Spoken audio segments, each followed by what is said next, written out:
sir মিয়া প্ৰেম এটাত নামি পৰা দেখা গৈছে কি মিয়াৰ ভোটখিনি টাৰ্গেট নেকি আচলতে একচুৱেলি মিয়াক মৰম কৰাত কোনো বাধা নাই মইতো নিযুত মইনা দিছোঁ মইতো অৰুণোদয় দিছোঁ কিন্তু সকলোকে ভাল ৰাস্তা দেখুৱাটো আমাৰ দায়িত্ব যে ফৰেষ্টত সোমাব নালাগে ভিজিআৰ পিজিআৰত সোমাব নালাগে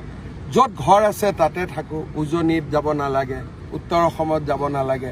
এতিয়া শিলচৰৰ পৰা লখিমপুৰত যোৱাটো কোনো দৰকাৰ নাই আমাৰতো অসমীয়া মানুহ কেতিয়াও নাহে চাকৰি সূত্ৰে আহিলে ভাড়া ঘৰ লৈ গুচি যায় গতিকে সকলোকে ভাল কথা শিকাব লাগে এই এভিকশ্যনে মানুহক ভাল কথা শিকাই আছে যে হয় ধুবুৰীতো এভিকশ্যন হোৱা নাই গোৱালপাৰাতো হোৱা নাই ফৰেষ্টতহে হৈছে ৰেভিনিউটো ক'তো হোৱা নাই চৰততো এভিকশ্যন হোৱা নাই কোনোবা চৰত এভিকশ্যন হৈছে নেকি কিন্তু ফৰেষ্টত যে আমি সোমাব নালাগে সেইটো চবেই শিকিব লাগে কাৰণ ফৰেষ্ট কটাৰ কাৰণেতো এতিয়া ইমান গৰমত আমি চবেই ঘামি আছোঁ অকল ময়ে ঘামা নাই মিয়া মানুহতো ঘামি আছে সেইকাৰণে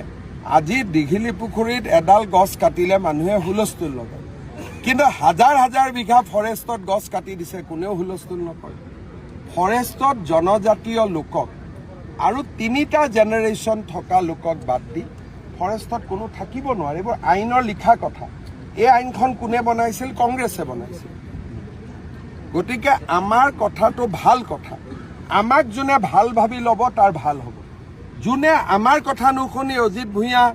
লুৰিণ গগৈ পৰেশ মালাকাৰ হীৰেণ গোহাঁই ঘোঁৰাত উঠিব তাৰ এক্সিডেণ্ট হ'ব স্যাৰ আপুনি